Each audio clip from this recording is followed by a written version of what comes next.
Hello, welcome to this training session and Visualisers as a routine.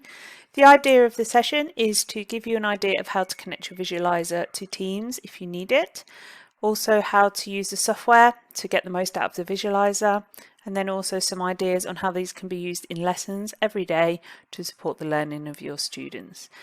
This is a picture of visualizer that I have, and it just reminded me of this. Wanted to you. So first we're going to have Hayley just talk you through how to connect your visualizers to Teams.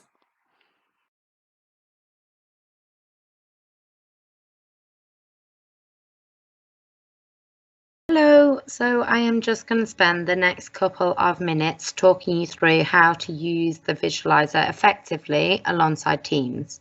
So if I just show you first just how easy it is to use the visualizer in Teams. So if I start off, for example, on a PowerPoint like this, which is I think the format that most of us are used to using now in our remote lessons, you can see that I'm able to switch to using my visualizer really easily and really quickly, and I can switch back just as fast. So for me, the visualizer has been a vital tool when all the students have been at home, but I think it's made a massive impact on my lessons when all the students are in, and also when some students are at home and some are in class as well. So I personally use the whiteboard quite a lot during my lessons. So I use it to model answers, provide scaffolding, to look at my tier 2 and 3 vocab. And previously, I was just setting up my webcam so that those at home could see the whiteboard behind me. The big problem I found with this is that when you're at the whiteboard, quite often the students at home can't hear you. And also, depending on what device they're using to access Teams, they may not be able to pinch and zoom, and therefore they were struggling to see what I'd written down sometimes. So using the visualizer just eliminates all those problems, and by sharing my screen on the projector in class, everyone both at home and at school can see what I'm doing at the same time. So I'm able to use it to share examples of great work like this, which I found just helps create that unity between students that are at home and those at school. I can show an experiment under the visualizer. I've put a calculator under and gone through calculations. I also use it quite a lot for working through exam questions like this. So I'm able to go through, highlight those keywords, and then I can work with the students, both those at home and in school, to create a model answer together. And I think for me, this is just far more engaging and useful than just providing them with that model answer on a PowerPoint slide. So obviously, when I shared my screen, I'd already got my visualizer set up.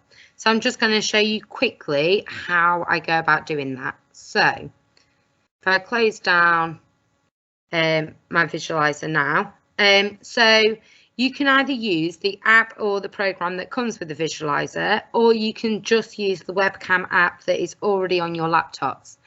So I'm going to show you how to use that one, and that's this one here, which is the Hue HD camera. So literally you just need to click on it and then click to devices at the top, click on your visualizer, and it will bring it up there for you. And then you can obviously just resize it to fit. And what I also like to do is if I go back to my Teams and then bring it back up, what I can do is I can have my group chat, my class chat up here at the side, and therefore it's really simple and useful to be able to get student input as I'm filling down my model answer on the visualizer. So hopefully you found that useful. If you've got any questions, please just give me a shout or drop me an email. So I'm just going to show you some of the features of my visualizer. So this is it. It's a jurist. It's a little bit different to the ones you have at Counterthought, but if you download the program for the one at Counterthought that you have, that it will do the same things. Okay, so this is mine. Just going to plug it in. Visualizer into my computer, and I'm just going to click on my program that will open it up. So this is my program that opens it up, and then if I lift my visualizer up, you should see that we have the visualizer now. So in the program, it's great because there's loads of different things that you can do. So here at the bottom, I'm just going to turn it so it's the right way up. So just because it's not quite right at the minute. So you can rotate it around. Okay, and you can zoom in and out. So I'm using the wheel on my mouse, but you can use the program here. What you can also do is you can take a problem images that I did in a lesson, and I could take a photo of that and I uploaded it to the classroom, but obviously you could upload it to your teams to show students when they're working on it what they can do. Okay, we've also got some tools up here, so if you were using this on a computer, you can draw on it. Okay, you can, that's the size of the pen, so you can make big thick marks. They obviously change the colour. You can, I'm not sure what this does. I think it, yeah, okay, so that's just changing the colour of the actual pen itself. You can type in text, so you can have a text box. Okay, and you've got a rubber, you can add some shapes and then you can clear it. So that's really good. And it's also here got a video camera. So you could use that in a lesson, or you could use it in a pre-recorded lesson, pre-recorded material that you might be sharing with lots of students. You're using these tools and then you are writing on some work and recording as you go. I use the record function often because I will record what I do and then I will upload it to my YouTube channel. There's also a PDF reader, I think it's this one. So it will turn documents into PDFs. So if I take some photos here, you can see that they're there. So you can just save them as wherever you want to save them. So it's really, really good. You can also import files. So I could import a document that I'd been working on, say some exam questions. I could import it into here and then I could. So what I'm going to show you now are some different ways that different teachers use these tools within their visualizer to help students. So the main use of visualizers within our classrooms would be to model, and I'm just going to talk a little bit about why modeling is great for our students. So there's a lot of research, recent evidence-based research, which developed from Rosenshine's Principles of Instructions, which shows that students who can show 80% understanding are likely to have fluency in your subject. And in stages of practice, so basically I do, we do, you do, involve teacher modelling and students having a go. The research suggests that modelling is an effective instructional strategy when allowing students to observe the teacher's thought processes. And modelling is a twofold process that includes demonstrating the desired skill or behaviour whilst describing the actions and decisions being made throughout the process. So visualisers are an incredibly powerful tool to enable students to do this effectively whilst making effective connections with the class. I brought mine actually after I went to visit the Winstanley School, and I saw a teacher teaching just some basic bonding in chemistry to some students, and the connection with the class was there because he was looking at the class and didn't have his back turned to the class. And I know that sounds like such a small thing, but it was incredibly powerful. So let's have a look at our first sort of idea on how we can use visualizers as a routine in our lessons. So some of these are videos that are recorded from lockdown, so they are lessons that were asynchronous or synchronous but at home remote learning. However, all of them could be used live in a lesson. I use mine every single day in every lesson. So in the first idea, we're looking at modelling as an expert, and the teacher uses a visualizer to model the techniques effectively to her student, something that would be very difficult to do on the board at the front. If it is recorded, then it can then be shared with the students to work on at home, and the visualizer recording can then be edited as shown in the video that I showed you, meaning it's more engaging for the students to watch. The first thing you're going to do, which will probably take you the whole of one lesson, is to sketch out the main features of the gargoyle. You're going to do this in pencil, really, really lightly, so that after we go over it in pen and add the tone, we can rub it out and be left with just a pure pen image.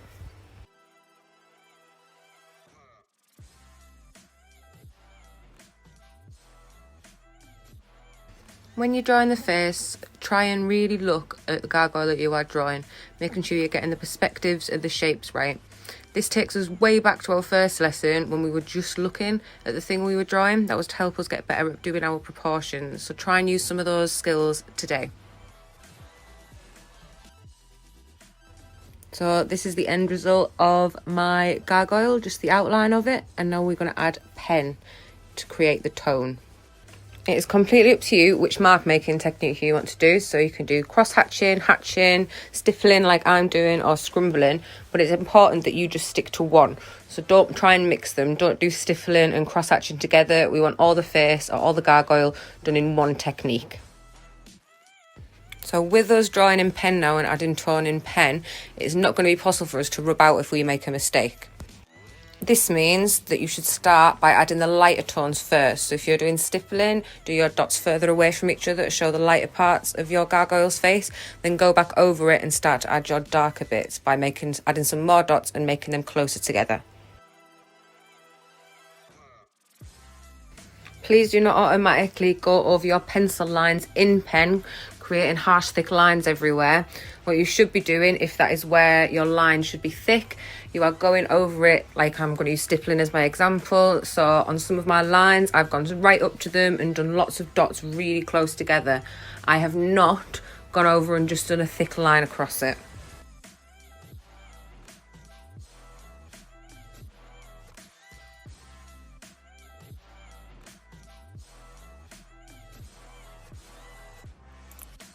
In this second example, we see an English teacher developing their student critique skills by showing work under the visualizer and then live marking it. Developing the questions to deepen their thought processes, and the visualizer is key here as all the students can clearly see what the teacher is providing feedback on, allowing them to check their own work against them. Look what we've got. So on this one, we've got Rebecca started the first task, but then was more inspired and went with the creative writing task. So she's writing about a story for kids about the Easter Bunny. The ceiling shook like an earthquake. Thud, thud, quivering. I pulled my soft grey blanket over my head. As my door opened, I peeked from in my bed to see a huge white long animal. Life, what's this bit? Live foot shuffle forwards. We'll come back to that section. Looking up to two large crisp white legs attached to a podgy, pregnant looking soft torso. Brilliant, love it. Now, yeah, that's okay. So what we need to think about them, let's go for what we think worked well there. What do we think this as a creative writing piece has got lots of? Serena? Very nice, good. Quivering. So effective verb choices as well. And onomatopoeia, someone said. Onomatopoeia, that's how I remember to spell it. Very nice. So it's got loads of descriptive devices in there, which we think is fantastic. What would we say might be a way to improve it? So what did we realise when we read it back, Rebecca? Just to proofread, yep, for SPGs. I really like it, and I think it would grab a child's attention because they'd be excited to, you know, the idea of the Easter Bunny appearing in their bedroom. Right, let's have a look. This is Alicia's. So as a child, I believe that parents shouldn't lie to their kids. However, there are some exceptions. That's very nice opening statement because it's giving an overview and you're kind of thinking about it from afar. When I was younger, believing in the Easter Bunny, Santa and the Tooth Fairy made up my childhood. The morning that I knew they had been, I was ecstatic. Because of this, I believe that children should not be told that these things aren't real. Good stuff. And then just check sentence punctuation and spelling. Then we're adding a bit more. The magic that children get from believing is amazing. So I don't understand why you wouldn't let your child have that little bit of magic. Now, what I liked about this is I don't even know if you've done it on purpose, but why would I circle those two phrases, those pronouns, you and your? Serena, straighten. People feel a bit guilty because you're saying you and you're not. Good. Not we should or something. Yeah, which would be just a bit pointed directly at the reader. Good, you've even used that phrase directed, so that direct address is a good persuasive device there. And then you were going to go back to this one about the fact that actually they should be told, but when they're at an appropriate age, which is similar to Thomas's. Right, last one then to finish was Serena's. The only one who's done a poem, is that right? Literally, you just pulled this out of nowhere, didn't you? If in fact it could be a song, perhaps. Do you want to read it for us? No. Go on, you've got like yeah, go on, you can do it. Yeah, definitely. Ready? The bunny hopped really far. I can't even read what I'm writing. He went so far. He went so far. He landed on a car. The owner was confused, like you would, so he told everyone in the neighbourhood. No one believed him, thought it was silly, except for one boy. His name was Billy. They had lots of convos about this rabbit. It really came into a habit. Oh man! Can we have a round of applause for creativity? So for that one, I just applaud your great creative skill. There we go. So what would I say if I wanted you to improve? I'd just say, Do it quicker.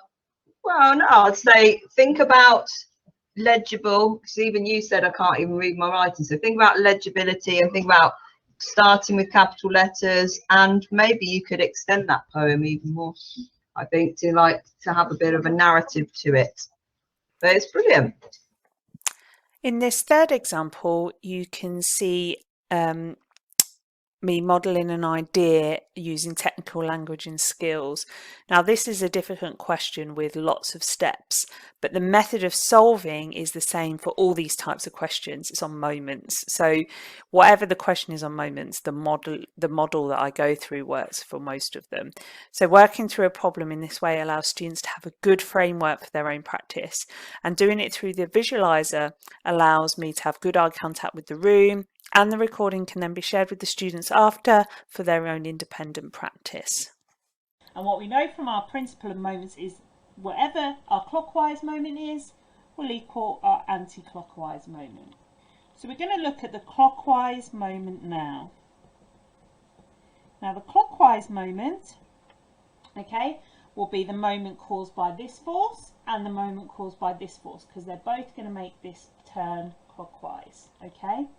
And we know, so we need the force of the at point M times the distance to point M plus the girl's force, so the force of the girl times the distance to the girl.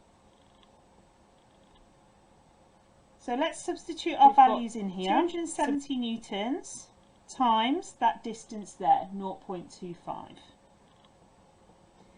And we've got to add that to the other moment caused by the girl, which is 300 newtons times by her distance, which is 2.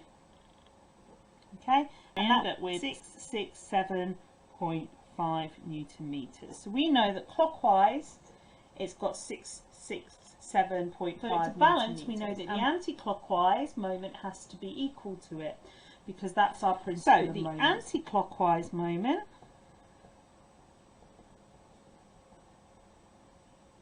will equal the force of the boy times the distance to the boy, and that's the only moment on this side of the pivot, so that's the only one we need to figure out. So let's substitute in the values that we know. We know that the clockwise moment equals the anti-clockwise moment, so I've figured out the clockwise moment here, so I can substitute that value here, because we know it's balanced, so these two are going to be the same. We don't know the force of the boy, but we do know that he is at a distance of 1.5 meters from the pivot. Okay, I now need to get rid of this 1.5 here, so I'm going to divide both sides by 1.5. So I get 667.5 divided by 1.5 equals FB times 1.5 divided by 1.5. So I've divided both sides by 1.5. I mean, you might know how to do this quicker, but this is a foolproof way of figuring this out. So we know 1.5 divided by 1.5 is 1. So we get left with 66.7.5, 667.5 divided by 1.5 equals FB, because these two cancel each other out. We then do that calculation and we get 445. So we know that the force from the boy is 445 newtons. In this fourth example, well, there's two examples.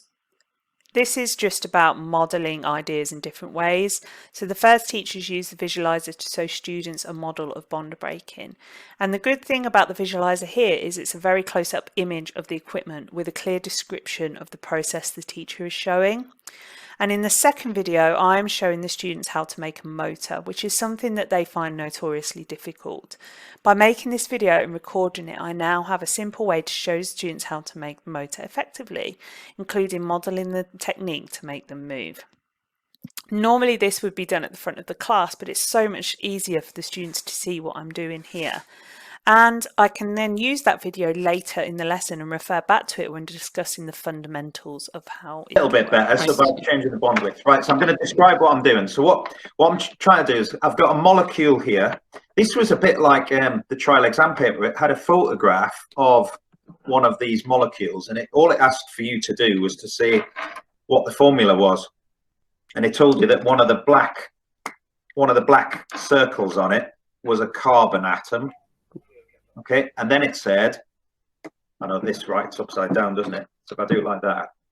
Wasn't it like CH2? Okay, so that's a carbon, but then look how many white ones there are. So if the white ones were hydrogen atoms, can you see how many there are?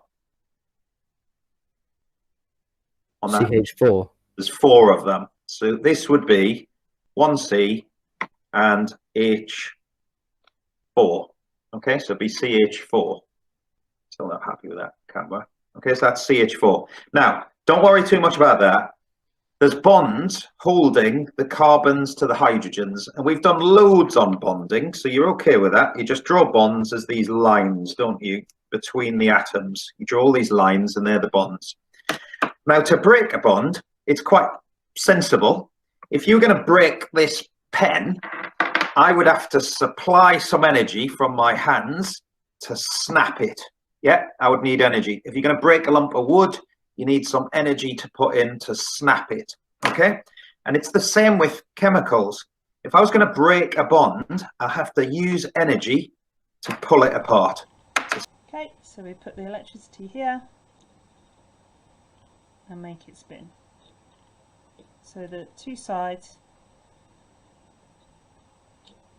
Oh no, it's not working.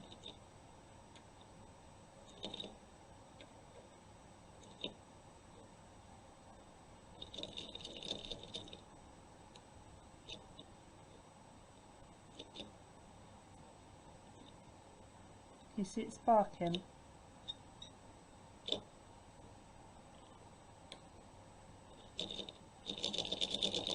There we go.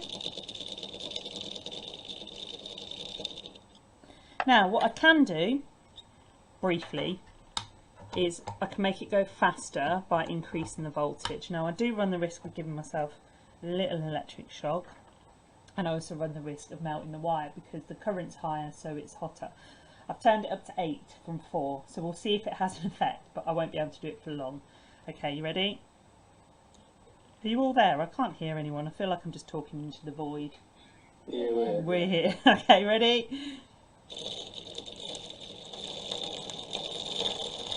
Can you see how fast in it's this fifth and now? final example, I'm using this as for a data analysis question. Now, in many different subjects, you use data analysis in different ways. Here you can see me modelling to students how to access a graphical question.